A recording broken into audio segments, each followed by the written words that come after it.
चलो देखो, परिवार और समुदाय, सिविक्स का था अध्याय 9। परिवार की इकाई क्यों महत्वपूर्ण है? परिवार इकाई महत्वपूर्ण है क्योंकि यह किसी भी समाज की मौलिक और सबसे प्राचीन इकाई है। सही है लाइन, कुछ भी चेंज नहीं करना है। परिवार इकाई महत्वपूर्ण है क्योंकि यह किसी भी समाज की मौलिक और सबसे प्राचीन इकाई है। यह अपने सदस्यों के भावनात्मक, वित्तीय और सामाजिक सहायता प्रदान करता है, जिससे उन्हें जिम्मेदार व्यक्ति बनने में मदद मिलती है। परिवार के सदस्य एक दूसरे का सहयोग और समर्थन करते हैं, भूमिकाएं और जिम्मेदारियां साझा करते हैं, जिससे प्यार और देखभाल और अपनेपन की भावना बढ़ती है। समुदाय क्या है और इसकी क्या भूमिका है? समुदाय जुड़े हुए लोगों का एक समूह है जो विभिन्न कारणों से एक साथ आते हैं, जैसे त्यौहार मनाना, कार्यक्रम आयोजित करना या ज़रूरत के समय एक दूसरे का समर्थन करना। समुदाय की भूमिका अपने सदस्यों के लिए एक सहायता प्रणाली प्रदान करना है।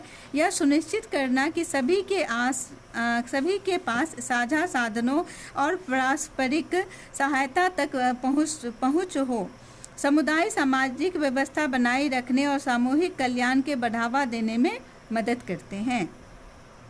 आप अपने परिवार और पास पड़ोस के किन नियमों का पालन करते हैं? ये क्यों महत्वपूर्ण है? परिवारों और आस पड़ोस के में पालन किए जाने वाले कुछ सामान्य नियम शामिल हैं। क्या क्या? सम्मान और विनम्रता, है ना। सम्मान और विनम्रता, सम्मान, मान सम्मान, दूसरों के साथ सम्मान और दयालुता से पेश आना सद्भाव और मजबूत संबंधों को बढ़ावा देता है। जिम्मेदारियों को साझा करना, घरेलू कामों और जिम्मेदारियों को विभाजित करना घर के निष्पक्ष और कुशल प्रबंध को सुनिश्चित किया जाता है। समय की पाबंदी, पारिवारिक भोजन या पड़ोस की बैठकों के लिए समय पर होना दूसरों के समय के प्रति सम्मान दिखाता है और व्यवस्था बनाए रखता है। शोर नियंत्रण, शोर के स्तर को कम रखना, विशेष रूप से देर रात के दौरान सभी के लिए शांतिपूर्ण वातावरण सुनिश्चित करता है। एक दूसरे की मदद करना, जरूरत के समय परिवार के सदस्यों और पड़ोसियों की मदद की पेशकश करना एक सहायक और देखभाल करने वाले समुदाय को बढ़ावा देता है। क्या आपको लगता है कि परिवार या समुदाय में कुछ लोगों के प्रति कुछ नियम अनुचित होते हैं? क्यों? हाँ, कुछ नियम परिवार या समुदाय के कुछ लोगों के लिए अनुचित हो सकते हैं यदि वे पक्षपातपूर्ण या भेदभावपूर्ण हो। उदाहरण के लिए, लिंग या आयु के आधार पर असमान जिम्मेदारियां लागू करने वाले नियम अनुचित हो सकते हैं। मतलब जैसे बहुत छोटा बच्चा है और उससे कोई बड़ा काम करवा रहे तो वो तो अनुचित है, वैसा नहीं होनी चाहिए। कोई छोटा 10 साल का बच्चा, 11 साल का बच्चा है, उसको नौकर के जैसा काम करवा रहे, होता है ना, लेकर आके घर में काम करवाना, तो वो क्या है? अनुचित है, वैसा नहीं करना चाहिए। ऐसे नियम अवसरों पर सीमित कर सकते हैं, आक्रोश पैदा कर सकते हैं और समूह के भीतर समानता और न्याय की भावना को कमजोर कर सकते हैं। निष्पक्षता और सद्भाव सुनिश्चित करने के लिए नियमों का समावेशी होना और सभी की जरूरतों और दृष्टिकोणों पर विचार करना महत्वपूर्ण है। तो वो नियम है कि जो 14 साल से 18 साल से कम उम्र के बच्चे को आप काम नहीं करा सकते हैं। कुछ ऐसी परिस्थितियों का वर्णन घर के बच्चों से नहीं। घर के बच्चे तो पानी लाना, झाड़ू लगाना, ये सब काम तो करेंगे ही करेंगे। बाहर के किसी बच्चे को रख के घर में काम नहीं करा सकते हैं। वो उसका काम क्या है? पढ़ना लिखना है ना। तो वो पैसे के लिए मजदूरी करेंगे घर में, वो ऐसा काम नहीं करेंगे। अगर पैसे पर रखेंगे तो उसको तो बहुत काम करना पड़ेगा। अब घर के बच्चे हैं तो मदद करेंगे ही।